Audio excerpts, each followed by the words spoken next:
श्री राधा रमण लाल की, श्री राधा वल्लभ लाल की, सब संतन की, सब भक्तन की, सब विप्रन की जय जय श्री राम।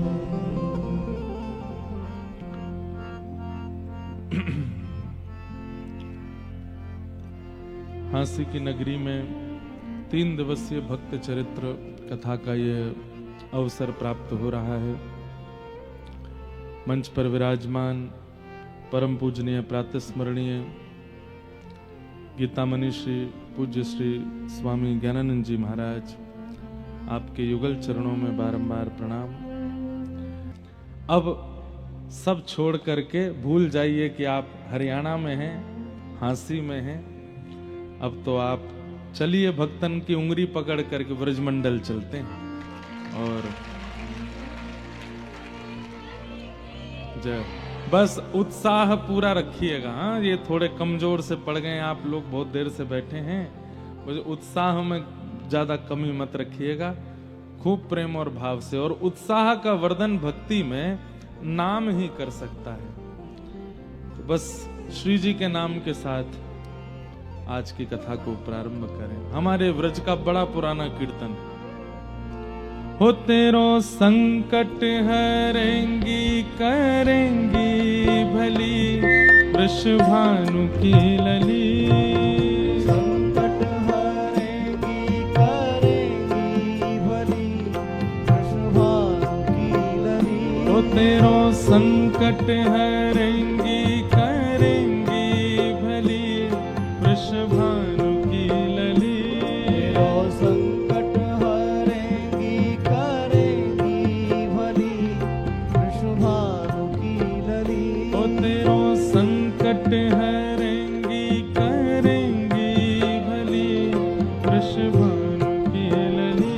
तेरो संकट हरेंगी करेंगी भली। करताल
के रसिक कह रहे हैं कि जो व्यक्ति श्री राधा श्री राधा श्री राधा श्री राधा श्री राधा जिसके मुख पे सदा किशोरी जी को नाम रहवे, वाक्य संग कहा होवे, बोले उसके जीवन में आने वाली आपत्ति विपत्ति कष्ट संकट आदि जितने भी दुष्ट हैं।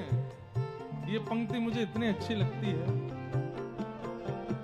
दुष्टन के डल में मची खलबली, वृषभानु की लली। दुष्टन के दल में मची खलबली, वृषभानु की लली। हाँ, दुष्टन के दल में मची खलबली, वृषभानु की लली। दुष्टन के दल में मची खलबली, भुजा उठा के गाओ।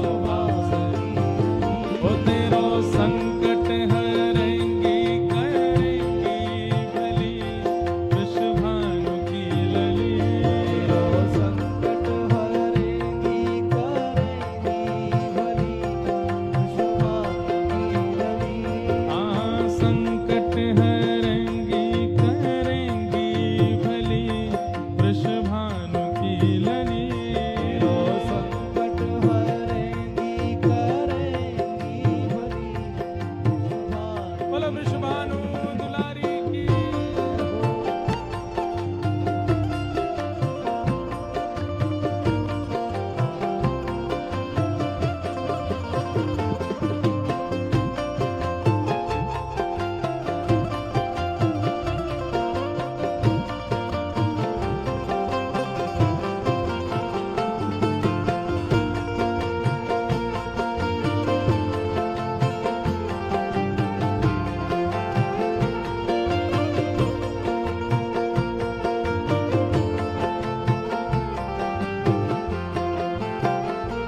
ओ कृष्ण प्यारी सुन मेरी पुकार। कृष्ण प्यारी सुन मेरी पुकार। कृष्ण प्यारी सुन मेरी कृष्ण प्यारी सुन मेरी पुकार। पुकार। जग सो छोड़ाए मोहे चरणन में डार। जग सो छोड़ाए मोहे चरणन में डार। हे जग सो छोड़ाए मोहे चरणन में डार।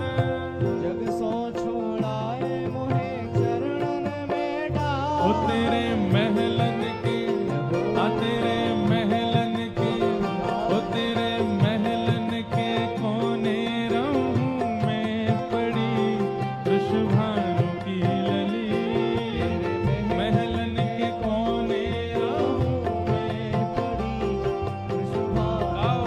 की ओ तेरो संकट हरेंगी करेंगी भली, वृषभानु की लली। संकट हरेंगी करेंगी भली, वृषभानु की लली। ओ तेरो संकट हरेंगी करेंगी भली, वृषभानु की लली।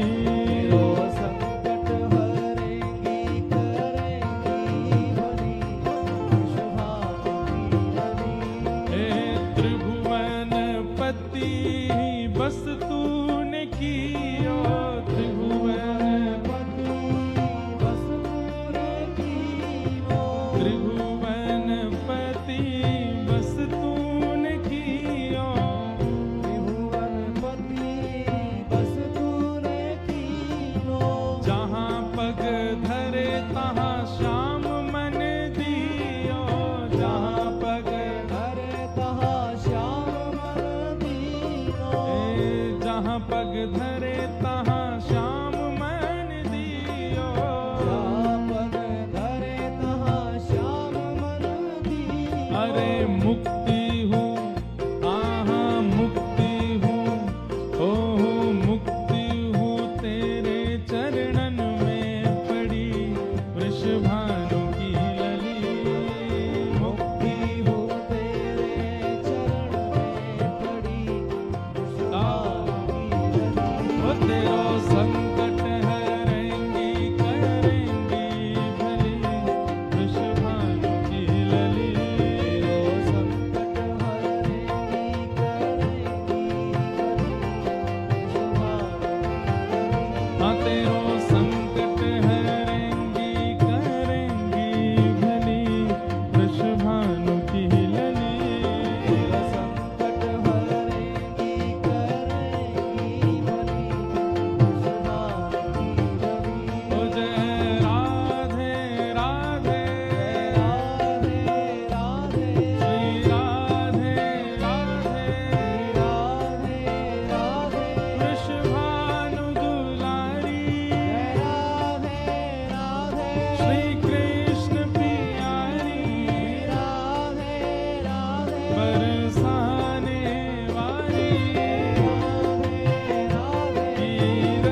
जग बाधा कुपल में सुटारे, कोटि जग बाधा कुपल में सुटारे, दुष्टन के दल में मची खलबली, वृषभानु की लली। ओ दुष्टन के दल में मची खलबली, वृषभानु की लली। ओ तेरो संकट हरेंगी करेंगी भली, वृषभानु की लली। तेरो संकट हरेंगी करेंगी भली, वृषभानु की लली। जय जय श्री राधे, जय जय श्री राधे, जय जय श्री राधे। श्री राधा गिरधर लाल की जय। श्रीमद् भागवत महापुराण की जय। नमः पार्वती पतये हर हर महादेव।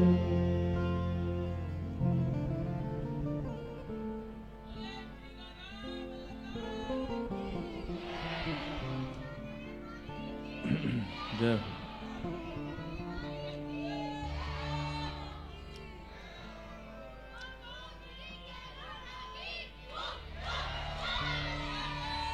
जय हो।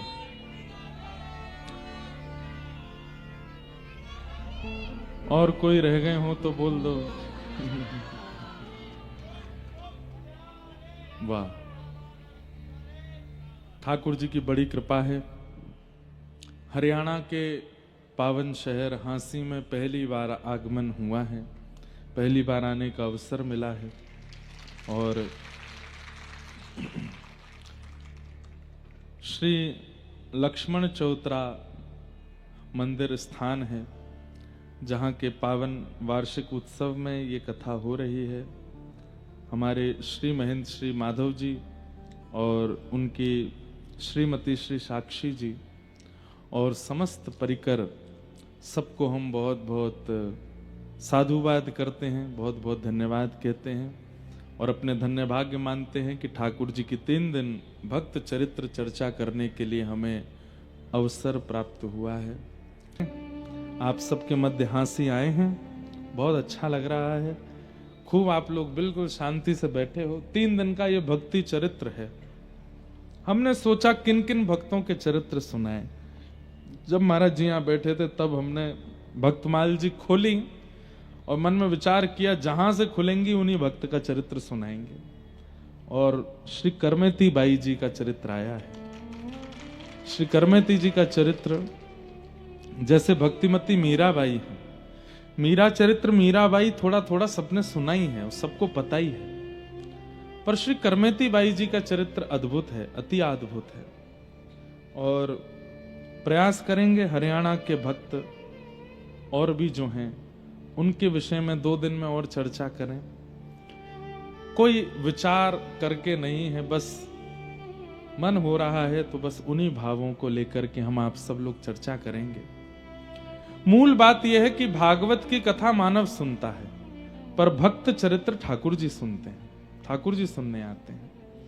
इसलिए अपने हृदय में स्थान दीजिएगा, ठाकुर जी आ गए हैं। अब जैसे ही हम छप्पे पड़ेंगे, भक्त चरित्र शुरू करेंगे, ठाकुर जी बैठ करके सुनेंगे। बस उनको हृदय रूपी आसन पर आप लोग बैठा लीजिएगा। भागवत की कथा अतिश्रेष्ठ है, राम कथा अतिश्रेष्ठ है, मानस जी की कथा, वाल्मीकि रामायण अतिश्रेष्ठ है, लेकिन भक्त चरित्र हम मानवों से ज्यादा ठाकुर जी को प्रिय लगता है, ठाकुर जी के लिए श्रेष्ठ है। हम भागवत कथा रामायण कथा करते हैं तो ठाकुर जी वैकुंठ में विराज के प्रसन्न होते हैं, चलो जीव उद्धार करो। लेकिन जैसे ही ठाकुर जी के पास निमंत्रण पहुंचता है कि कोई भक्त चरित्र हो रही है, भक्तमाल हो रही है, ठाकुर जी वैकुंठ से अवकाश लेके आते हैं। ठाकुर जी लक्ष्मी जी को या फिर गरुण जी को या फिर अपने दूतों से कह के आते हैं, थोड़ी देर ध्यान रखना, हाँ हम कथा सुनने जा रहे हैं, भक्त चरित्र हो रही है, हांसी में हम सुन के आते हैं। इतना प्रिय है ठाकुर जी को। कथा रसिक हरिदास तुम श्रोता भक्त माल के, तुम पद रज हम हाल। ठाकुर जी श्रोता हैं भक्तमाल के। तो ऐसी श्री करमती जी का चरित्र और बीच बीच में भागवत जी के भावों को हम लोग सुनते रहेंगे। 3 दिन का ये सत्र है। आज आइए श्री करमती जी का चरित्र सुनते हैं, और मन में अगर बीच बीच में कोई भाव आते रहेंगे तो हम सुनाते रहेंगे। कठिन काल कल युग में करमती निकलंक रही, नश्वर पतिरति त्याग कृष्ण पद सोरति जोरी, सवई जगत की फांस तर की तिनु काजो त्योरी, निर्मल कुठ कंठ्या धन्य पर साज नहीं जाई, विदित वृंदावन वास संत मुख करत बढ़ाई, संसार स्वाद सुख बात करि फेर नहीं तिन तन चही, कठिन काल कलयुग में करमती निकलंक रही। श्री नाभाजी महाराज कहते हैं, कठिन काल कलयुग में, कलयुग में भोग भोगना बहुत आसान है। अभी सब लोग इधर देखो, अभी इसी वक्त अगर आप मन बना लें कि कल से मुझे केवल व्यसन करने हैं, केवल गलत काम करने हैं, केवल अपने जीवन को ऐशो आराम और उसमें लगाना है, आप आज ही चिंतन कर लीजिए, कल से जो कुछ आप करना चाहेंगे सब बहुत जल्दी जल्दी व्यवस्थित हो जाएगा। कुछ दुर खाने का मन हो व्यवस्थित हो जाएगा, कुछ पीने का मन हो व्यवस्थित हो जाएगा, पर पुरुष पर स्त्री का संग करने का भाव हो जाएगा, कुछ और गलत करने की इच्छा हो कलिकाल में बड़ा आसान है। लेकिन आप आज मन बनाइए कि कल से मैं भक्त बनूंगा, कल से मैं अपने जीवन को संयमित रखूंगा, कल से मैं नियम से रहूंगा, कल से मैं यही पाऊंगा, कल से मैं इतना नाम जप करूंगा, कल से मैं तिलक स्वरूप रोज लगाऊंगा, कल से मैं वृंदावन का स्मरण रोज करूंगा। जैसे ही आप सद व्यवस्थित होने का विचार करोगे तो वो कल कल ही कल होता रहेगा, कभी कल नहीं आती। और होगा क्या, आपने नियम लिखे थे 10, लेकिन आज कितने कर पाए? 3।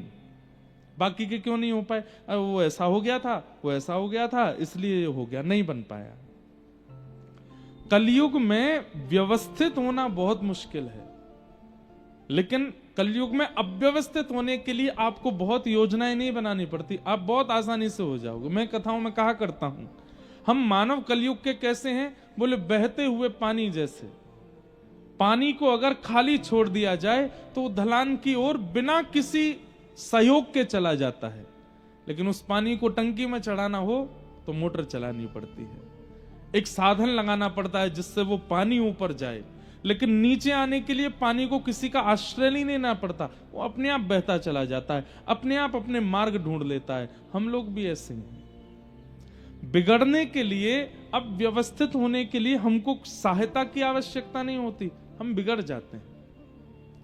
लेकिन सुधरने के लिए, संभलने के लिए, ठाकुर जी का होने के लिए बहुत परिश्रम करना पड़ता है।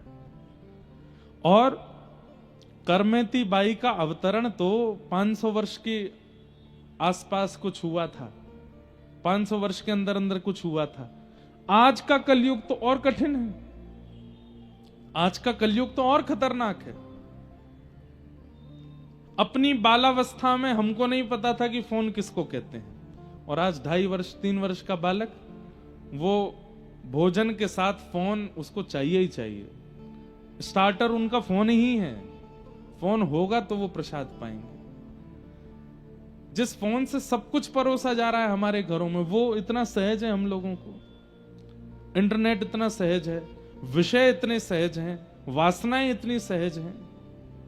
ऐसे में भगवत भक्ति करना बहुत मुश्किल है। और एक बात मैं बहुत स्पष्ट रूप से कह दूं, जो भक्ति कर रहे हैं 365 दिन भी वे लगातार कर पाते हैं, इसकी भी कोई गारंटी नहीं। बीच बीच में भटकाव उनके चित्त में भी आता है। वो तो हमारे मैं कथाएं क्यों नहीं छोड़ता, करने करते लगते रहते हैं, बस लगातार लगातार चलते रहो। क्यों? ताकि 365 दिन में से कम 360 दिन 355 दिन तो ठाकुर जी की सेवा में ही रहे। क्योंकि अपने आप प्रयास करने से तो ये बहुत मुश्किल है इस कलिकाल में, इसलिए लगे रहते हैं कि चलो अब ये कर लो, अब ऐसा कर लो, ऐसा। शरीर थकता है, मन थक जाता है, आत्मा थक जाती है, लेकिन फिर भी लगे रहते हैं। क्यों? नहीं तो ये कलिकाल बिगाड़ने के लिए एक क्षण चाहता है। हम इसको एक दिन भी खाली कैसे दे दें, 4 दिन भी खाली कैसे दे दें। वो 4 दिन भी खाली है तो उसमें भी कुछ भगवत वार्ता करनी, ताकि ये मन बुद्धि कहीं विचलित ना हो। ऐसे कठिन कलकाल में कर्मेती निष्कलंक रही। निष्कलंक मतलब कर्मेती बाई ने भक्ति को स्वीकार किया तो फिर भक्ति में कोई दोष या कोई पीछे मुड़कर के पड़ाव आया ही नहीं, लगी रही कर्मेती बाई। मीराबाई जैसी इनकी भक्ति है, लेकिन थोड़ा सा अंतर है जीवन में। आपके पूज्य पिताजी, सब लोग ध्यान से सुनेंगे, श्री कर्मेती बाई के पूज्य पिताजी श्री पुरुषोत्तम जी राजस्थान के सीकर जिले के पास में एक गांव था, वहां उनका जन्म हुआ। एक शेखावती राजा थे, उसके यहां पर कुलगुरु पद पर थे। तो राजाओं के मंत्री, महामंत्री, कुलगुरु आदि ये भी कोई राजा से कम नहीं होते थे, इनकी भी राजघराने जैसी स्थिति होती थी। ब्राह्मण कुल में जन्मे थे।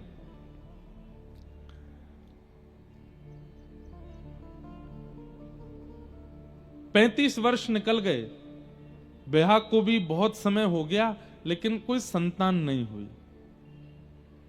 और संतान ना होने के कारण परिवार के लोगों ने बहुत कुछ कहना शुरू कर दिया। कोई कुछ कहता, कोई कुछ कहता। तो इन सब से परेशान होकर के बोलने लगे, मैं क्या करूं? मैंने सब जगह प्रणाम करके देख लिया, सब प्रकार के क्रम करके देख लिए, लेकिन अब संतान नहीं है, तो इसमें मेरा क्या दोष है? तब किसी ने कहा, तुम्हारी कुल देवी तुमसे नाराज है, इसलिए तुम्हारे घर संतान नहीं हो रही। श्री पुरुषोत्तम जी बोले, मैं कुल देवी को भी प्रणाम करके आ चुका हूं, लेकिन वहां के प्रणाम से भी मुझ पर कोई प्रभाव नहीं हुआ, तो अब मैं क्या करूं? तो किसी ने कह दिया, बोले कि तुम जिद के साथ जाओ कि अगर देवी आपने मेरा ये काम नहीं करवाया तो मैं ऐसा कर दूंगा, जबकि ये नहीं होना चाहिए, गलत है। जब हमने ग्रंथ में भी ये भाव पढ़ा तो हमने ये बात पहले ही सोच ली थी कि हम सबको बता के चलेंगे कि ऐसा कभी नहीं करना चाहिए। आज के कलिकाल में तो, और विशेष रूप से एक बात बताएं, देवी के उपासक, शैव उपासक ऐसा कर सकते हैं, करते होंगे, पर प्रिया प्रियतम के उपासक ऐसा कभी नहीं करते कि हे प्रिया जी, हे श्री जी, अगर आपने ऐसा नहीं किया तो मैं ऐसा कर दूंगा। नहीं, एक बात बहुत ध्यान से सुनिएगा, हमारे श्री प्रिया प्रियतम वो किशोर हैं, नवल किशोर नवल नागरिया। नवल छोटे हैं, भले ही वो परमात्मा हैं, भले ही वो ईश्वर हैं, लेकिन आप बरसाना, वृंदावन, नंदगाम, ब्रज 84 कोस से संबंध रखते हो। तो आपकी प्रिया जी, आपके श्याम सुंदर नवल हैं, छोटे से हैं। तो जिस प्रकार छोटे बालक के सामने बहुत बड़ी बड़ी बातें नहीं की जाती, ऐसे उनके सामने भी नहीं करनी है। घर में कोई घटना हो जाती है, अरे कहां तक कहें, बड़े बुजुर्ग प्राण त्याग देते हैं कई बार घर में, तो छोटा बालक पूछता है, दादाजी को क्या हो गया? तो घर के लोग क्या कहते हैं? दादाजी सो रहे हैं। उसको ये नहीं कहते कि ये पधार गए या इनका शरीर नहीं रहा, ऐसा कहते हैं दादाजी सो रहे हैं, दादाजी को ताता हो गई है, दादाजी बीमार हो गए, अभी पिताजी लेके गए, वो ठीक होके आ जाएंगे। कई वर्षों तक वो बालक पूछता रहता है, दादाजी कब के गए, आए क्यों नहीं? जब थोड़ा बड़ा हो जाता तब उसको बताते हैं कि तुम्हारे दादाजी ऐसे ऐसे चले गए थे। हमारे पूज्य पिताजी महाराज के गुरुदेव अनंत श्री विभूषित श्री रामानुज प्रपन्नाचार्य गुरु जी मैं तो 6 महीने का था उस समय गुरुजी चले गए। लेकिन जब मैं बड़ा हुआ तो मैं अपने चित्र देखता था गुरुजी की गोद में, गुरुजी के चित्र लगे थे, तो मैं पूछता था माँ से ये कौन है। तो सब पिताजी रोज उनको प्रणाम करते थे, मुझे भी करवाते थे, बोले हमारे गुरुजी। तो मैं पूछता था गुरुजी कहाँ हैं। तो उस समय VCR चलती थी, तो हमारे पिताजी गुरुजी की क्लिप्स दिखाते थे और उनके अंतिम संस्कार का भी क्लिप था, वो भी दिखाया। पूरा वृंदावन जोड़ा था, बड़े बड़े संत आए थे, स्वामी श्री अखंडानंद जी महाराज से लेकर के जहां तक, मतलब इतनी संख्या में भीड़ वृंदावन में किसी शव यात्रा में नहीं हुई जितनी पूज्य गुरुदेव भगवान हमारे दादा गुरु। तो पूरा उसका वीडियो क्लिप दिखाते। तो जब गुरुजी को हमने ऐसे अर्थी पर देखा तो माँ बोलती कि ये सो रहे हैं। मैं कह माँ ये क्या कर रहे हैं, वो सो रहे हैं। अचानक से एक दिन वो जब अंतिम संस्कार का वीडियो आता तो माँ बंद कर देती थी। एक दिन मैंने वो देख लिया और जब हमने देखा हमारे गुरुजी ने ही, हमारे पूज्य पिताजी गुरुदेव भगवान ने ही पूज्य गुरुदेव का संस्कार किया। अब ये भी एक बात पता नहीं आज कैसे मन में आ गई अपने आप, बहुत पहली बार ही बता रहा हूं। हमारे पूज्य पिताजी बीच वाले भाई हैं। तो हमारे यहाँ शास्त्रों का ऐसा भाव है या कहीं ऐसा निर्माण बात है कि अगर 3 पुत्र हैं, 4 पुत्र हैं, तो माता पिता के मृत्यु पर संस्कार या तो सबसे बड़ा करेगा या सबसे छोटा वाला करेगा, बीच वाले संस्कार नहीं करते। हमारे पिताजी बीच के हैं, इसलिए माता पिता के संस्कार का तो अधिकार था नहीं, लेकिन गुरुदेव ने उन पर इतनी कृपा की थी, जाते जाते भी गुरुदेव कह के गए हमारा संस्कार इनसे ही करवाना। हमारे पिताजी महाराज ने गुरुदेव का संस्कार किया। तो वो सब देख रहे थे, तो जैसे अग्नि प्रज्वलित करी तो मैं रोया बहुत तेज। और कहते हैं हमारी माँ बताती 6 रात्रि तक मैं रोता ही रहा, बार बार उठ के रोने लगता। क्यों? कि गुरुजी को पिताजी ने जला दिया, गुरुजी को पिताजी ने जला दिया। बाद में जाकर के फिर जब बड़े हुए तब पता चला कि ये तो संसार का नियम है, ये तो ऐसा है वैसा है। तब ठीक वैसे ही बंधुओं, जिस प्रकार एक कुमार बालक को, एक नवल बालक को, एक किशोर बालक को गंभीर बातें नहीं बताई जाती, 84 कोस के अंदर अंदर हमारी किशोरी जी और ठाकुर जी नवल किशोर हैं, नवल नागरी हैं। हम उनसे जाके इतनी बड़ी बड़ी बातें कैसे कर देते हैं। हे श्यामाजू, हे किशोरी जी, हमारे जीवन में ये संकट आ गया है, हमारी फैक्ट्री बंद हो गई है, या हमारे बेटे हमारी बात नहीं सुनते हैं, हमारी बहू ऐसा करती है, हमारे पति ऐसे हो गए हैं, हमारे जीवन में ये संकट आ गया है, हमको बहुत बड़ी पीड़ा हो गई है। उनको बताना नहीं है। किशोरी जी घबरा जाती होंगी, क्योंकि वो तो नित्य केली कर रही हैं वृंदावन में, नित्य विहार कर रही हैं वृंदावन में, वृंदावन में सुख लेती हैं सखियों के साथ, अपने प्रियतम के साथ। हम वहां जाके इतनी गंभीर बात करते होंगे तो श्री प्रिया जी संकोच में आ जाती होंगी। नहीं कहना है, राजी रहो, बस आप राजी रहो, आप अपनी नित्य केली में, नित्य विहार में प्रसन्न रहो। तुम सो कछु ना चाहिए हो, हमें आपसे कुछ नहीं चाहिए, आप प्रसन्न रहो। वास्तव में पीड़ा सहते हुए रहना और मुख से कुछ ना कहना, ये एक प्रेमी का स्वरूप है। बरसाना गए, नंदगाम गए, गोकुल गए, वृंदावन गए, राधा रमन, राधा वल्लभ, बिहारी जी सब जगह गए, लेकिन जाकर के अपनी पीड़ा कही नहीं, केवल दर्शन किए, नेत्रों से अश्रु निकले, राधा रमन जी को देख आप राजी रहो, आप प्रसन्न रहो, आपकी मुस्कान देखने के लिए ही हम वृंदावन आए हैं। हमारे घर पर क्या कलेश चल रहा है, क्या विपत्ति आपत्ति, वो नहीं बतानी है आपको, आप प्रसन्न रहो। उनकी प्रसन्नता की इच्छा रखना ही वृंदावन रस प्रेमियों का स्वभाव होना चाहिए। हमें ऐसा लगता है कि जब हम प्रिया प्रियतम के प्रेम सुख का भाव रखते होंगे, वो प्रसन्न रहे ऐसी भावना रखते होंगे, तो प्रिया प्रियतम कहते होंगे याने हमको इतने सुखी रहवे को भाव रखो है, हम प्रसन्न रहें, इसकी मन की ये भावना है, हम भी तो को आशीर्वाद दे रहे हैं, तू भी प्रसन्न रहे। पीड़ा मत बताइए उनको, कष्ट मत बताइए। संकट हरेंगी करेंगी भली वृषभानु की लली। कब? राधा श्री राधा जो गावे, बस गाते रहो उनका नाम, मत कहो उनसे कुछ। उनसे बस ये कहो, हे प्रिया जी, आप नित्य या 84 कोस के व्रज में श्री प्रियतम के साथ आनंद करते रहो। हमारे यहाँ तो कहते हैं, श्यामा तेरो अभी चल रहे सुहान, श्यामा तेरो अभी चल रहे सुहान। यहाँ इस पंक्ति का भाव क्या है कि श्री ठाकुर जी नित्य आपके रहें और आपको मनाते रहें। हे किशोरी जी, ऐसी हमारी कामना है। आप दोनों के नित्य के लिए में कभी विघ्न ना आवे, आप दोनों ऐसे आनंद करते रहो। हम तो जीव हैं, हम जो सह रहे हैं सहते रहेंगे, आप प्रसन्न रहो। उन्हें मत कहिए।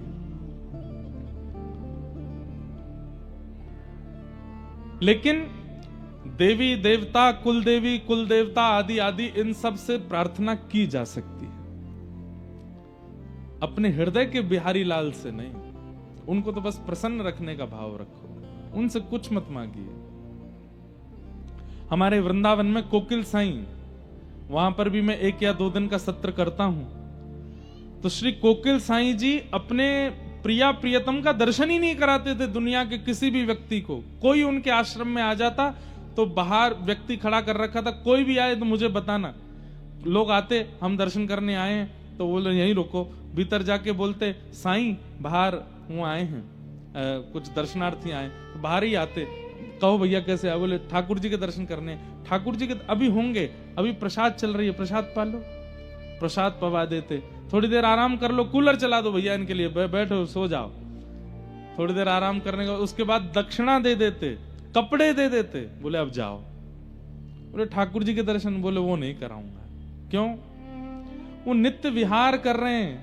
कहीं तेने भीतर जाए करके संसार की कोई वस्तु मांग ली तो प्रिया प्रियतम छोटे से बेचारे या संसार के भाव को देने में अपनी लीला को त्याग करेंगे, इसलिए ठाकुर जी का दर्शन नहीं कराऊंगा। बाहर से ही लौट जाओ। अपने ठाकुर जी का दर्शन नहीं, केवल संतों को दर्शन कराते थे। किसी भी संसारी व्यक्ति को अपने ठाकुर जी का दर्शन नहीं कराते थे। आज भी कई महापुरुष वृंदावन में ऐसे हैं, अपने ठाकुर का दर्शन नहीं कराते। क्यों? अरे भाई, जीव का क्या, उसके मन में पता नहीं क्या चल रहा, वो क्या मांग जाए इनसे। और ये अपनी नित्य लीला में है, कहीं अपनी लीला का त्याग करके उसको देने ना आ जाएं, इसलिए नहीं मांगना। पॉजेसिव होते हैं कई सारे भक्त अपने ठाकुर के लिए, कई माता पिता अपने बच्चों के लिए। अभी वो सो रहा है, उसको मत छेड़ो। वो सो रहा है, उससे कुछ मत करो। वो खेल रहा है, उसको मत परेशान करो। ऐसे ही ठाकुर जी भी नित्य लीला में हैं, उनको मत छेड़ो। वो नित्य विहार कर रहे हैं व्रज में। लेकिन करमेती बाई के पिताजी ने अपनी कुल देवी, किसी ने कह दिया, बोले कि तुम कह दो कि अगर मुझे संतान नहीं मिली तो मैं ऐसा कर दूंगा। ये बात कह करके जाओ देवी के पास। गए, कुल देवी का दर्शन करने के लिए गए और यह कह करके गए, अगर मुझे कुल देवी ने संतान रत्न नहीं दिया तो मैं अपने शीश की बलि चढ़ा करके आऊंगा चरणों में। इस संकल्प के साथ जब निकले, रास्ते में ही एक दिव्य स्त्री का दर्शन हुआ। दिव्य स्त्री, उसको देख करके पुरुषोत्तम जी बड़े आश्चर्यचकित हुए। बोले मैं बहुत लोग देखे पर आप कुछ अलग जैसी लग रही हैं, आप कौन हैं? बोले हम तुम्हारी कुल देवी हैं। पुरुषोत्तम जी बोले आप मेरी कुल देवी हैं? बोले हाँ। बोले कुल देवी का दरबार तो अभी बहुत दूर है, आप बीच मार्ग में ही मुझे दिख रही हैं। मैं नहीं मानूंगा आप कुल देवी हैं। यदि आप कुल देवी हैं तो मुझे कुल देवी के रूप में दर्शन दो। अष्टभुजी देवी भद्रकाली प्रकट हो गई वहीं, और प्रकट होकर के बोली क्या चाहिए तुम्हें, क्यों संकल्प लिया है, क्या बात है? सोच के तो मैं आया था कि आपसे संतान की कामना करूंगा, पर आपके दर्शन करके अब कुछ इच्छा प्रकट हो नहीं रही है। जाओ, 4 पुत्र होंगे तुम्हारे, 4 पुत्र जन्म लेंगे तुम्हारे यहां, जाओ। मैंने तो एक संतान की कामना की थी, आप 4 पुत्र कह रहे हैं। बोले हमारा मन है कि तुम्हारे यहां 4 पुत्र हो, जाओ, जन्म लेंगे 4 पुत्र। पुरुषोत्तम महाराज कहने लगे आपने 4 पुत्र की वरदान दे दिया, पुत्री का नहीं कहा। ऐसा भी हो सकता था एक पुत्र हो जाए, 3 पुत्री, 2 पुत्र 2 पुत्री, आपने 4 पुत्र के लिए कहा। पर मेरी एक परम इच्छा है कि जब आप एक से अधिक देना ही चाहते हैं तो एक पुत्री और दे दीजिए। ये बात सुनकर के वो देवी थोड़ी प्रसन्न हो गई। बोले आज के कलिकाल में पुत्री की कामना करता कौन, लेकिन तुमने मुझसे पुत्री की याचना की है। हाँ देवी, मुझे पुत्री चाहिए। ठीक है, 4 पुत्र होंगे, वंशवर्धन करने वाले होंगे, धन वर्धन करने वाले होंगे, ऐश्वर्य वर्धन करने वाले होंगे, तुम्हारे कुल का उत्थान करने वाले होंगे, लेकिन एक पुत्री होगी, परम भक्त होगी। और ऐसी भक्त होगी, तुम्हारे पुत्रों के, तुम्हारे नाम से तुम्हारे पुत्र जाने जाएंगे, लेकिन ऐसी पुत्र जन्म लेगी कुल में जिसके नाम से तुम जाने जाओगे, जिसके नाम से पूरा कुल तुम्हारा जाना जाएगा, तुम्हारा पूरा सर्वस्व जाना जाएगा। ऐसी पुत्री तुम्हारे यहां जन्म लेगी। आनंदित होकर के पुरुषोत्तम जी वापस लौट करके आए। धीमे धीमे 4 पुत्र हुए और 4 पुत्रों के बाद 5वीं पुत्री गर्भ में आई। अच्छा, एक बात तो माननी पड़ेगी, देवी आराधन और महादेव का आराधन किया कीजिए। कृष्ण भक्त भी, क्यों? भक्ति के वर्धन के लिए उनकी आराधना करो, क्योंकि वे ठाकुर जी के समीप के हैं, उनके मित्र हैं।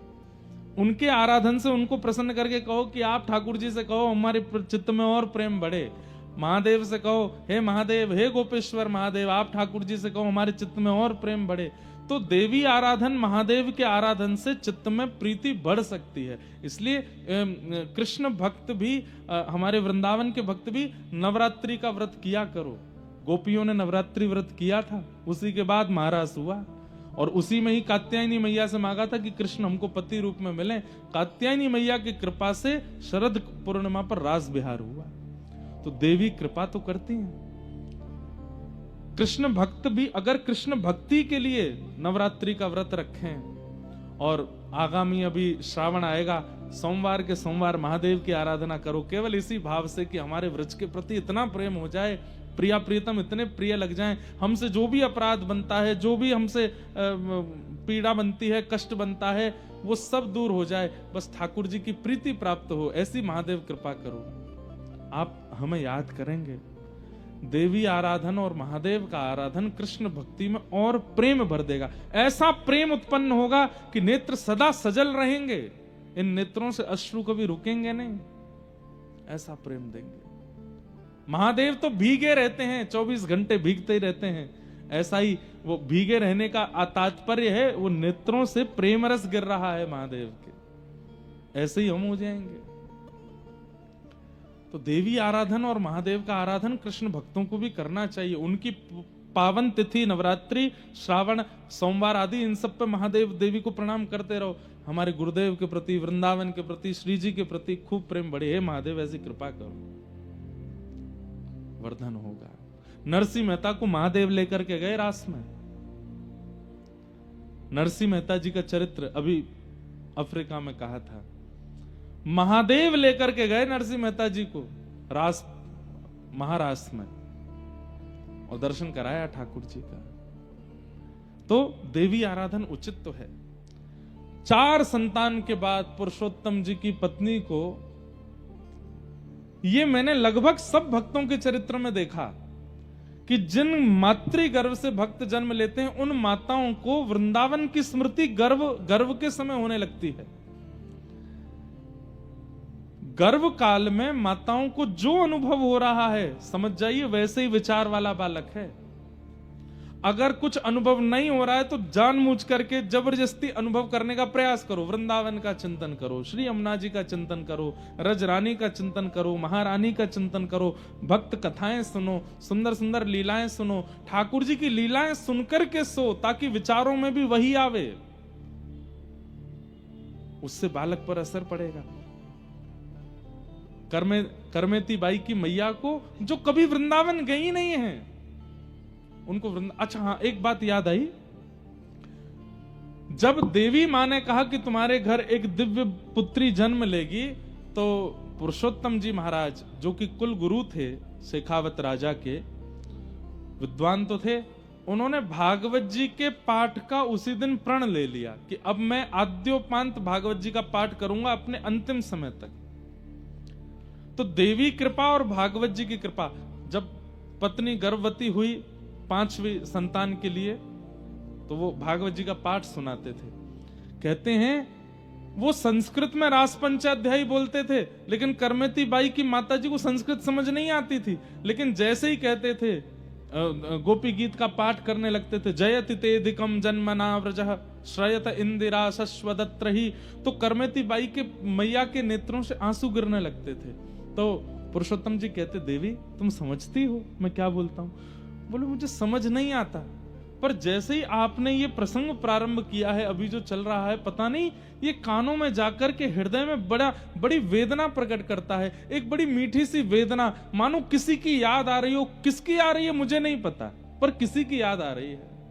कोई तो है जो मुझे बहुत स्मृति में आ रहा है। वो उनको नहीं, उनके गर्भ की लाली करमेती को याद आती थी, ठाकुर जी की। सही योग, सही समय, सही नक्षत्र बना और भक्तिमती श्री करमेती बाई का जन्म हुआ। आनंद उत्सव मना, राजा ने भी खूब उत्सव मनाया, हमारे कुल गुरु की पुत्री हुई है। उत्सव मना करके सब आनंदित हुए, सब उल्लसित हुए। करमेती बाई का जन्म। धीरे धीरे करमेती बाई बड़ी होने लगी। भाई तो चारों व्यापार में लगे हैं, आदि आदि चीजों में लगे हैं, लेकिन छोटी सी करमेती बाई केवल अपने मंदिर के ठाकुर जी की ओर देखती है। घुटमुन चल करके भी केवल वहीं जाती है। पिताजी जब भागवत जी का पाठ करने बैठते हैं तो सामने आके बैठ जाती है और बस अपने पिता के मुखमंडल को देखती रहती है। ऐसे लक्षणों से पिताजी को याद तो था कि कुलदेवी ने कहा था कि परम भक्त होगी। घर में कभी संत जन आते, घर में कभी महत पुरुष आते, तो करमेती बाई इतनी आनंदित हो जाती, इतनी प्रसन्न हो जाती, जैसे आजकल के बालक मामा के घर में आने से या बुआ के घर में आने से उछलने लगते हैं, ऐसे ही करमेती बाई नाचती पूरे घर में, छोटी सी, बड़ी खुश होती संतों के आगमन पर। हमारे अष्ट सखा एक जगह कहते हैं कि ठाकुर जी से आप प्रेम करते हो, ये एक बात है, दुनिया प्रेम करती है ठाकुर जी से, लेकिन ठाकुर जी जिससे प्रेम करते हैं उसका लक्षण क्या है? ठाकुर जी अगर किसी को चाहते हैं तो उस व्यक्ति का लक्षण क्या है? तो हमारे अष्ट सखाओं में श्री कृष्ण दास या गोविंद दास जी का पद अभी गाएंगे तो याद आ जाएगा। वो क्या कहते हैं? बोले ठाकुर जी जिससे प्रेम करते हैं उसको संतों से प्रीति सहज होती है। कैसी सहज प्रीति? नाम नहीं जानते, पहले कभी देखा नहीं, केवल माथे पर तिलक दिख गया, गले में कंठी माला दिख गई है, धोती दिख गई है, अगर जटा धारण करते हैं तो संत की जटा दिख गई है। किसी ना किसी रूप में ये व्रज के संबंधी हैं, ठाकुर जी के संबंधी, ये पता चल गया। देखते ही मन प्रसन्न हो जाए, उनसे मिलने का मन करे, उनके पास जाके बैठने का मन करे, उनको देखते ही प्रसन्नता चित्त में प्रकट होने लग जाए। हरि जनों को देख करके आनंद चित्त में उमड़े तो समझो हरि आपसे प्रेम करते हैं, आपसे हरि का प्रेम है।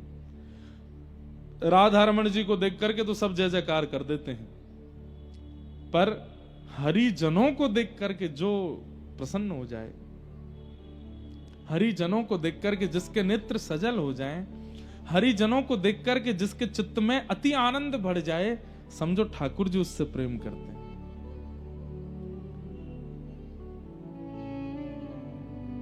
तब अपनों करि जाने गिरधर,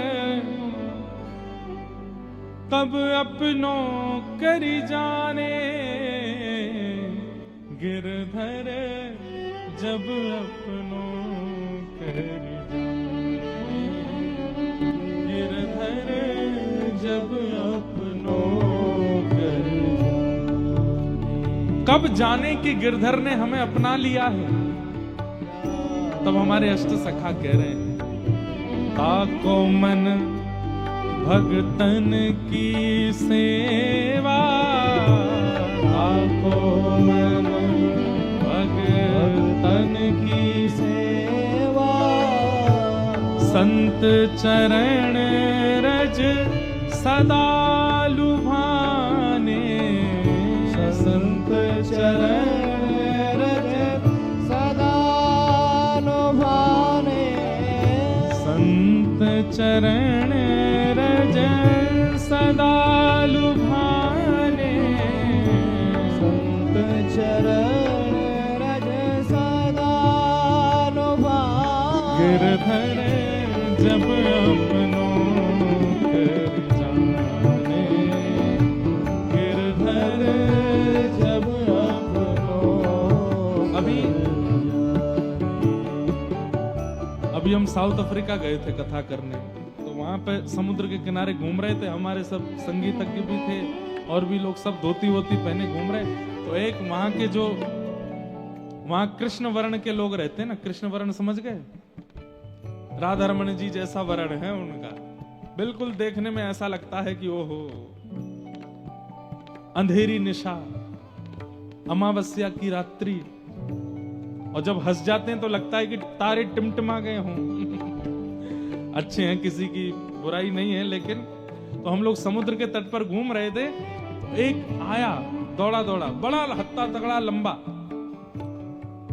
और हमारे रूप ये धोती वोती देख करके ऐसे खड़े होकर के देखे, बोले यू ऑल फ्रॉम इंडिया? हमने कहा यस, हरे कृष्णा। और जैसे ही उसने हरे कृष्णा कहा, मैंने कि देखो, ठाकुर जी को देख करके कोई हरे कृष्ण कहे, जय जय श्री राधे कहे, तो समझो वो ठाकुर जी से प्रीति करता है।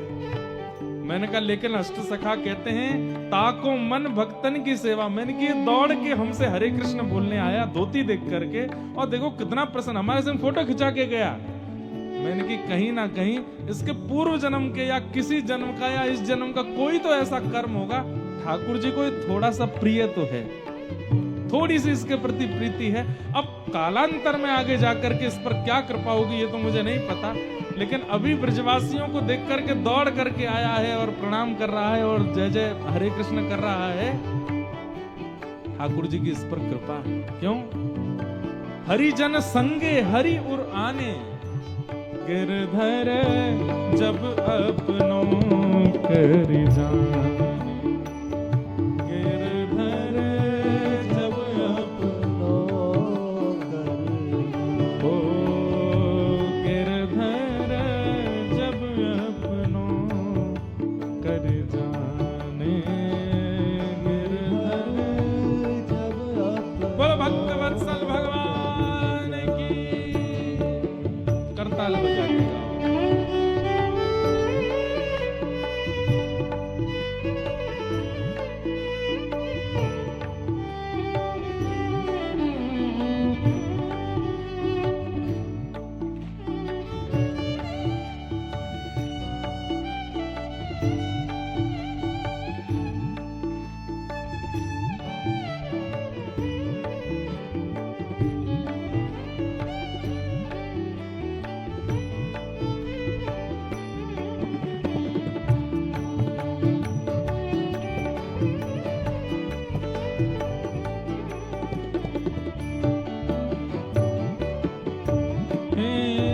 भगतन में मति, भगतन में गति, भगतन में मति, भगतान में गति, भगतन में मति, भगतन में गति, भगतन में मति, भगतान में। और हरिजन हरि एक कर माने, हरिजन हरि एक कर माने।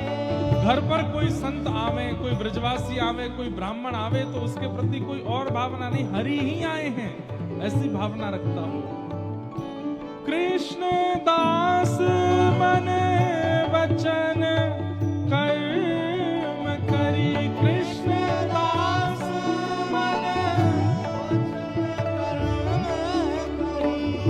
कृष्ण दास मन वचन कर्म करी,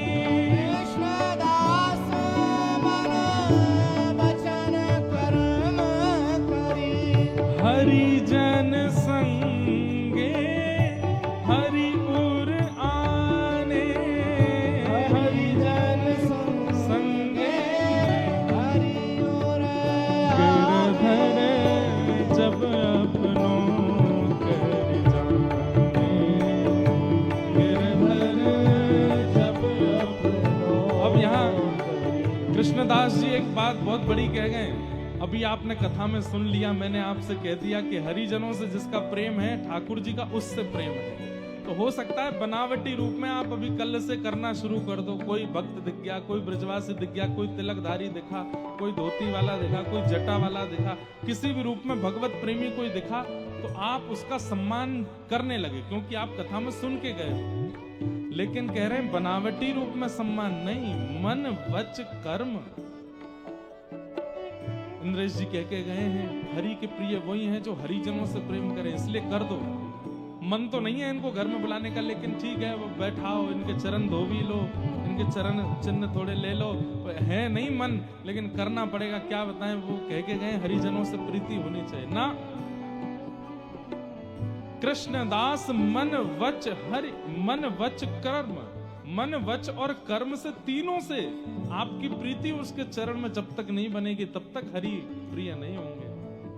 क्योंकि हरिजन संगे हरि उर आने, हरिजन जब घर आता है उसी क्षण हरि चित्त में आ जाते, हरि हृदय में आ जाते।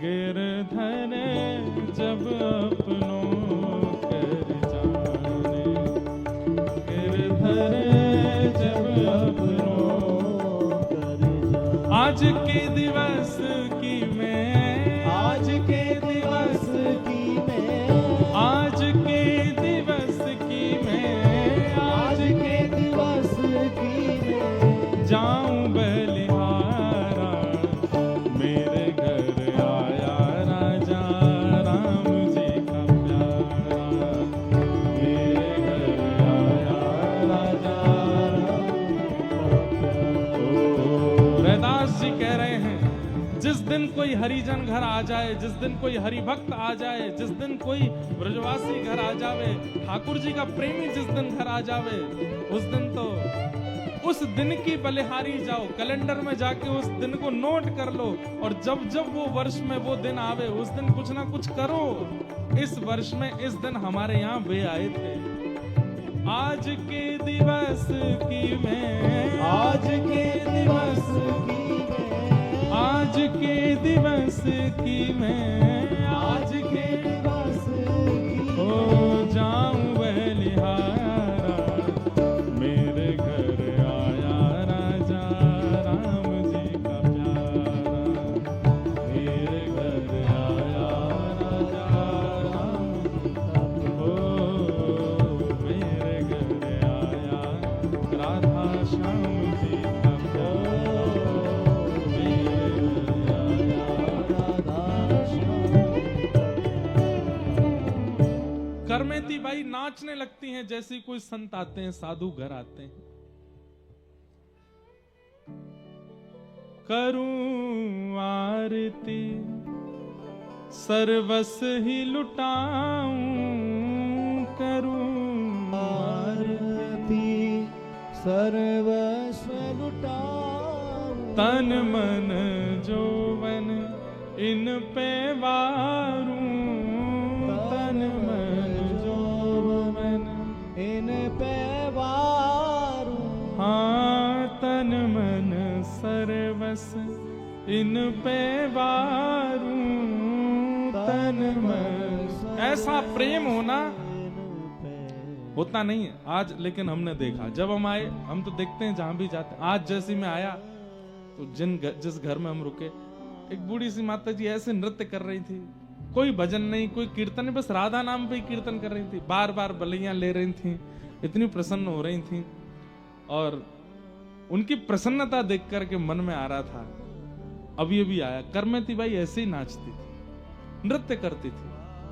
पिताजी तो बड़ा सामान्य स्वागत करते थे, लेकिन करमेती बाई तो इतनी, और छोटी सी करमेती, उसके बालपन की इस भाव को देख करके माता पिता बड़े लाड़ प्यार करते हैं। ठीक है, छोटे बालक ऐसे ही करते हैं, लेकिन वो वास्तविक था। करमेती बड़ी होने लगी, खेल में मन नहीं, केवल पिताजी की कथा सुनती हैं पूरे दिन और बस रोती रहती हैं। पूछती हैं, पिताजी जिनकी आप कथा सुनाते हो ये कब मिलेंगे हमको? मिलेंगे बेटा, मिलेंगे एक दिन, ऐसा कह करके टाल देते। लगभग 10-11 वर्ष की आयु जब हो गई, बाल विवाह हो जाते थे बच्चों के, राजस्थान में तो विशेष रूप से। एक विवाह का प्रस्ताव आया, करमेती बाई ने अपने पिताजी को समझाया, पिताजी मुझे विवाह नहीं करना, मैं तो बस जीवन सर्वस्व ठाकुर जी पर न्योछावर करना चाहती हूं। बेटा ऐसा नहीं होता, क्या कहेंगे कुल के लोग, क्या कहेंगे, मर्यादा क्या कहां जाएगी, ये सब संसार के लोग क्या कहेंगे, बेटी घर में है, कन्यादान नहीं कर रहे, विवाह नहीं कर रहे उसका। पिताजी विवाह उसका कीजिए ना जो विवाह के बाद की क्रियाओं में योग्य हो, मैं बिल्कुल अयोग्य हूं। विवाह के बाद की जो क्रियाएं हैं, जो ससुराल पक्ष के लोग मुझसे उम्मीद करना चाहेंगे, वो उन सब में मैं निपुण नहीं हूं। क्या फायदा, आपको भी कष्ट होगा, उन लोगों को भी कष्ट होगा, मत करिए ना। यही सेम बात मीराबाई के चरित्र में आती। मीराबाई भी ऐसे समझाती अपनी मां को कि एक विवाहिता नारी का जो कर्तव्य होना चाहिए, सास के प्रति, ससुर के प्रति, ननद के प्रति, जेठ जेठानी के प्रति, पति के प्रति, ससुराल के प्रति, उसमें मैं बिल्कुल अयोग्य हूं मां, मेरा ब्याह मत करो।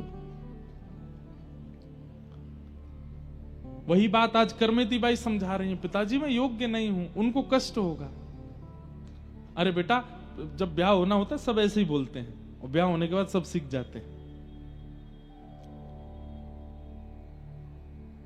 माता पिता ने कुल मर्यादा, लोक लाज क्या कहेगा, इस सब के देखते हुए जबरदस्ती करमेती बाई का ब्याह कर दिया।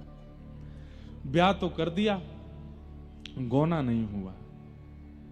पति वापस चले गए ब्याह करके, अब गौना होगा जब थोड़े और बड़े हो जाएंगे। बाल विवाह ऐसा होता था पहले, बाल विवाह का विरोध किया गया, ठीक भी था। क्यों?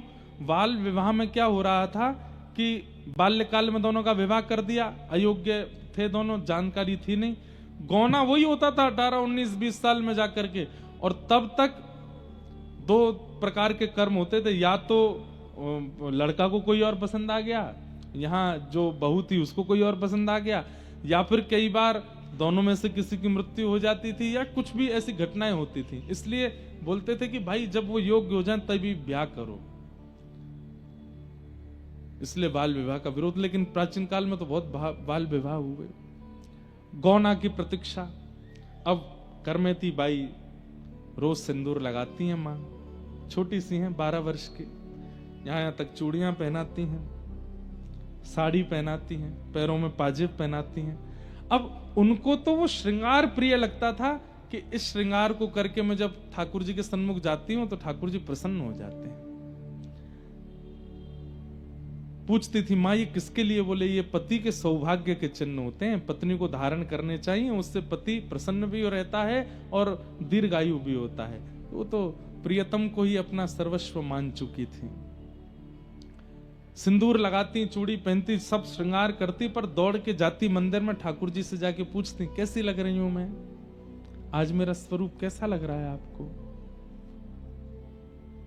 पिता कभी कभी चिंता करते, पत्नी से बोलते मुझे थोड़ा लगता है कि करमेती, बोले अरे उसका ब्याह हो गया है, कोई बात नहीं, अभी बालिका ही तो थोड़ी थोड़ी बड़ी हो जाए, गौना तक आ जाएगी बुद्धि उसमें। लेकिन मीराबाई तो सदैव तड़प रही हैं, मिलवे को मोहे चाव घनेरो, मिलवे को मोहे चाव घनेरो, कब मिल पीत सवेरा, गोविंद कब मिल पीत सवेरा, गोविंद कबहू मिले पिया मोरा, गोविंद कबहू मिले पिया मोरा, गोविंद कबहू। कहती हैं, बात करती हैं अपने ठाकुर जी से, कब मिलोगे आप मुझे, कब मुझे मिलोगे, मेरे ऊपर कृपा कब करोगे, कब तक ऐसे मूर्ति बने खड़े रहोगे? अब तो मेरी धीरे धीरे उम्र बढ़ती जा रही है, कब मिलोगे आप मुझे? बस यही कहकर के रोती रहती हैं। व्याकुल प्राण धरत नहीं धीरज, व्याकुल प्राण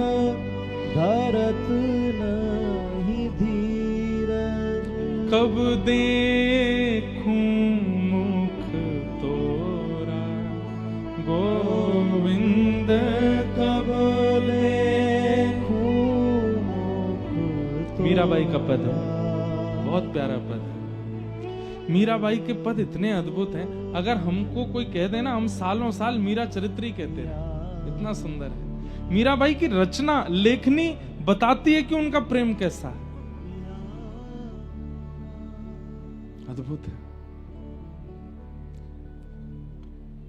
मीरा के प्रभु गिरधर नागर, मीरा के प्रभु गिरधर नागर, ताप तपन बहु तोरा, गोविंद ताप तपन बहु तोरा, गोविंद कबहु मिले पिया मोरा।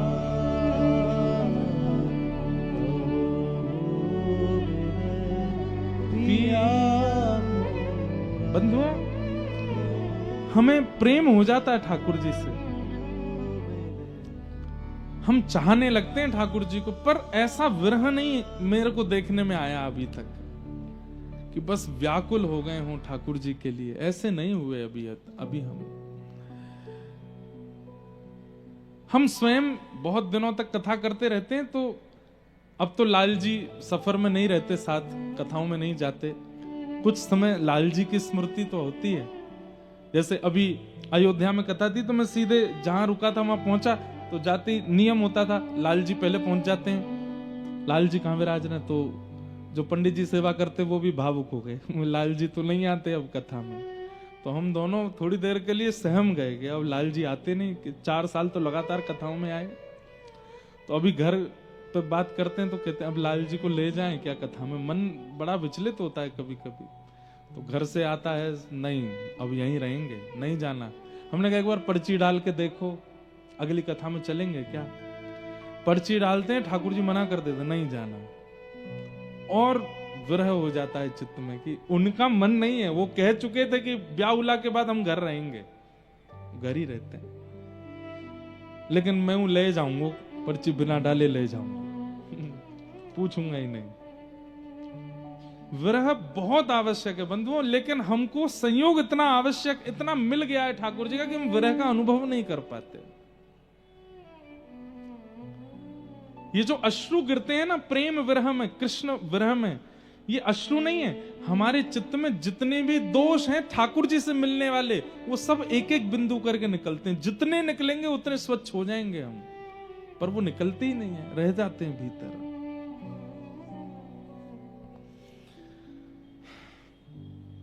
करमती बाई कहती अब सहन नहीं होता, जल्दी मिलो। सब कुछ ठीक चल रहा था, अचानक से एक दिन पत्र आता है और करमती बाई की माँ बड़ी खुश होकर के और हल्ला करके घर में बताती है, अरे वो पावन दिन आ गया। सब पूछते क्या हुआ। बोले करमती के ससुराल वाले 3 दिन बाद आ रहे हैं और गौने का समय निकला है, करमती को ले जाएंगे। ये सुन करके करमती बाई मानो, पिताजी कौन आएगा 3 दिन बाद। बोले तेरा बेटी ब्याह हुआ था ना 5 साल पूर्व। बोले वो तो माँ ने कहा था खेल हो रहा है। बोले नहीं बेटा, वो तो तब छोटी थी इसलिए हमने ऐसा बोल दिया था। तेरा ब्याह हुआ है, उस घराने के पुरुष से ब्याह हुआ है और वो तेरे को ले जाने आएंगे, बहुत अच्छे हैं, बहुत ऐसा है वैसा है। करमती बाई बोली माँ मैं इतने दिन तक ये सिंदूर चूड़ी और ये सब ये उसके लिए करती थी। बोला हाँ, मुझे क्यों नहीं बताया स्पष्ट। बोले स्पष्ट अब क्या बताती तुझे मैं, बस ठीक है। करमती बाई बोली इनसे तो अब कुछ भी कहना ठीक नहीं। अपने भाई से पूछा, भैया आप उनके यहाँ गए थे, वो परिवार भक्त है, उनके यहाँ ठाकुर सेवा होती है, उनके यहाँ कथा भगवत सत्संग। तो बाई ने कहा देख स्पष्ट तुझे बता दूं, बाद में तुझे पता चले तो मन में बड़ा कष्ट होगा। उनके यहाँ कुछ नहीं होता, वो तो सब बस खाते पीते हैं, आनंद करते हैं, कोई सेवा वेवा भक्ति भजन कथा कीर्तन संत आगमन ये सब जो तूने यहां अनुभव किया कुछ नहीं है वहां पर। करमेती बाई तो अब घबरा गई, अब मैं क्या कर सकती हूँ। पूछने लगी अब कुछ हो सकता है? बोले कुछ नहीं, अब तो हो गया विवाह, अब तो तेरा गौना होना, बस विदाई होनी है, बाकी सब तो हो चुका। करमेती बाई व्याकुल है। एक रात दो रात निकल गई, रोते रोते ठाकुर जी से कहने लगी आप ही कुछ करो, लेकिन कोई रास्ता नहीं दिखा। तो करमेती बाई बोली मैं दोबारा जन्म लेने की प्रतीक्षा नहीं करूंगी कि अगले जन्म में मैं आपको प्राप्त करूं, ये जन्म में संसार को सौंप दूं, नहीं, ये मेरा अंतिम जन्म है। मैं इस जन्म में ऐसी कोई भूल नहीं कर सकती जिससे आप मुझसे दूर हो जाओ, मैं आपको प्राप्त करके रहूंगी। और बस जिस दिन सुबह बारात आनी है, आ चुकी है गांव के बाहर, बस सुबह घर आना बाकी था, उसी रात करमेती बाई घर छोड़ करके पूर्व दिशा की ओर भागी। क्यों? ये नहीं पता कि वृंदावन का रास्ता कहां है, बस ये पता है किसी संत ने कहा था कि हमारे घर से पूर्व दिशा में वृंदावन है। तो बस पूर्व दिशा की ओर देखा और दिशा की ओर देख करके बस कुछ सामग्री कुछ लेकर के नहीं गई हैं, जैसी स्थिति में थी उसी स्थिति में पूर्व दिशा की ओर चल पड़ी। रास्ते में जंगल पड़े, भयभीत जंगल। छोटी सी करमेती बाई 16 वर्ष की हैं, बस जगह जगह हिंसक जीव मिल रहे हैं और सबसे बस जाके कह देती हैं मुझे कृष्ण मिल जाए उसके बाद मेरे को नष्ट कर देना, मेरे प्रियतम मुझे मिल जाए उसके बाद तुम मुझे आहार बना लेना, मुझे एक बार ठाकुर जी मिल जाए मैं खुद लौट के तुम्हारा आहार बनने आ जाऊंगी, बस एक बार देख लूं उनको। सुबह का समय हुआ, बारात आई, करमेती को कक्ष में खोजने गए, नहीं मिली। रसोई में खोजा, बाहर ढूंढा, पीछे ढूंढा, गांव में ढूंढा, सब जगह ढूंढ लिया, लेकिन करमेती नहीं मिली। माता पिता, सुबह से शाम हो गई, बारात बैठी है, कहां है बहू? बस अभी मिल जाएगी, अभी मिल, ऐसे करके 2 दिन तक बारात को रोक के रखा। अंत में बताना पड़ा कि करमेती मिल नहीं रही है। शेखावत राजा जिनके कुल गुरु थे उनको पता चला कि पुत्री घर में मिल नहीं रही है। पिता ने कहा मुझे एक ही संशय है। बोले क्या? वो वृंदावन गई होगी। वो श्याम सुंदर से बहुत प्रेम करती, पर हमें लगता था ये उसका बालपन है, हम थोड़ी जानते थे कि वो इतनी तन मन धन से न्यौछावर हो चुकी है। हे राजन आप रक्षा कीजिए, मेरी पुत्री ढूंढी है। सेना लगा दी, बोले ढूंढो। उस सेना को लगाया जो बड़े बड़े युद्ध में जाती थी कि ढूंढ के लाओ, हमारे कुलगुरु की पुत्री को ढूंढ के लाओ। करमेती बाई भूखी प्यासी बस पूर्व दिशा की ओर, यही पता है पूर्व दिशा। अब उसमें नदी कभी आ जाती है तो बेचारी नदी पार करती हैं, कभी घने जंगल आ जाते हैं तो उसको पार करती हैं, कभी कुछ और पड़ता है, गांव पड़ते हैं तो छुप छुप के वहां से निकलती हैं। बस पूर्व दिशा नहीं छोड़नी, यहीं रहते हैं श्याम सुंदर, यहीं है वृंदावन। क्या समझ में आया अब तक की कथा सुन के? करमेती बाई को प्रेम हुआ ठाकुर जी से, ठाकुर जी को प्रेम हुआ है करमेती से। प्रेम तो मुझे भी है, आपको भी है, पर हम ऐसे व्याकुल नहीं होते। ऐसी व्याकुलता, ऐसी तत्परता, ऐसी निर्भयता और ऐसी लगन तो उसमें आती है जिसको ठाकुर जी प्रेम कर रहे हो।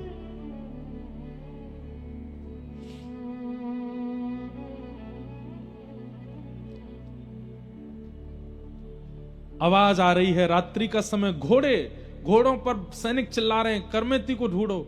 उसका ऐसा रूप रंग है, मां ने बताया था, लाल वस्त्र पहन करके है, गले में सोने के आभूषण पहने हैं, आदि ऐसा हल्ला मचा रहे थे सब जगह। करमेती बाई ने जैसे ही देखा ये मुझे अब ले जाएंगे पकड़ करके।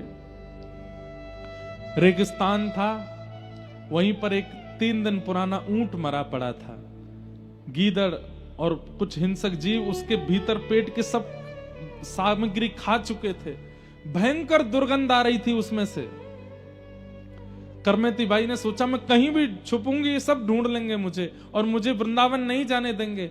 एक ही उपाय है, ये विशाल ऊंट का कंकाल पड़ा है, इसके अंदर छुप जाती हूं। जब समीप गई तो ग्रंथ में लिखा है कि करमेती बाई को 2 बार बमन की इच्छा हुई, इतनी दुर्गंध थी कि सह नहीं पा रही हूं। 3 दिन से भूखी हैं, अन्न भी नहीं खाया। और जब उसके पास गई तो इतनी दुर्गंध थी कि वहां खड़ी नहीं हो पा रही थी। लेकिन मन में विचार करती हैं,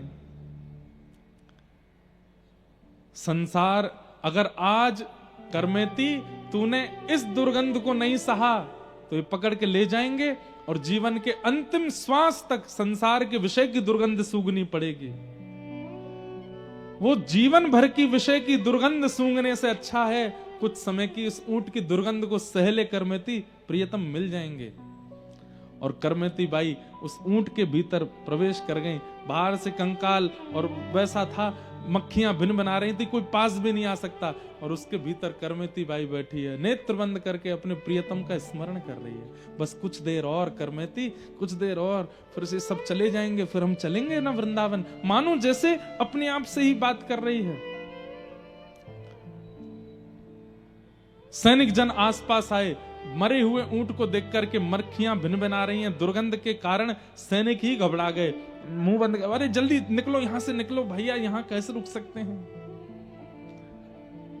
और 2 दिन तक कर्मेती बाई उस ऊंट के कंकाल में ही रही भीतर। ये मानव रह सकता है? नहीं रह सकता। ठाकुर जी जिसको बुला रहे हैं वो रह लेगा, वो कैसी भी व्यवस्था में रह लेगा। 2 दिन बाद कर्मेती बाई के प्रसंग में आता है, जब वो वृंदावन गई और वहां जाकर के जब लोगों ने उनकी पता किए तो एक संत ने उनसे पूछा, हमने सुना कर्मेती जी आप ऊंट के कंकाल में रही थी। बोले हाँ। आपको दुर्गंध नहीं आई थी? बोले आई तो थी। फिर कैसे रह ली? बोले भैया जब मातृ गर्भ में हम 9 महीना रह सकते हैं संसार के रसों को भोगने के लिए, तो कृष्ण प्राप्ति के लिए मैं 2 दिन यदि ऊंट के कंकाल में रह ली तो इसमें कौन सी बड़ी बात है।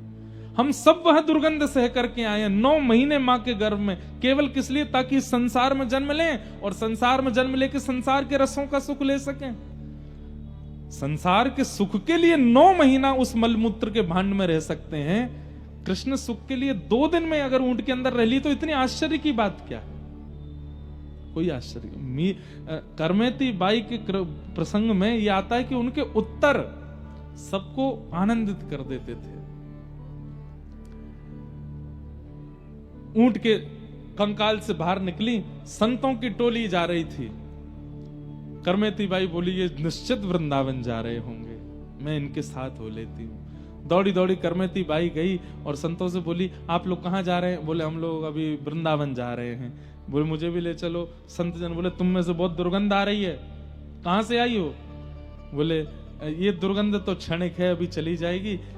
संतों ने उनको छूने से मना किया, थोड़ा आगे पीछे होने लगे, लेकिन एक संत समझ गए। उन्होंने कहा सुनो चिंता नहीं करो, अभी आगे एक घाट आएगा, वहां गंगा जी बह रही है, वहां स्नान करेंगे, तुम स्नान कर लेना। और श्री कर्मेती बाई गंगा स्नान करी और उन संतों की टोली के साथ श्री कर्मेती जी वृंदावन पहुंची। आहा वृंद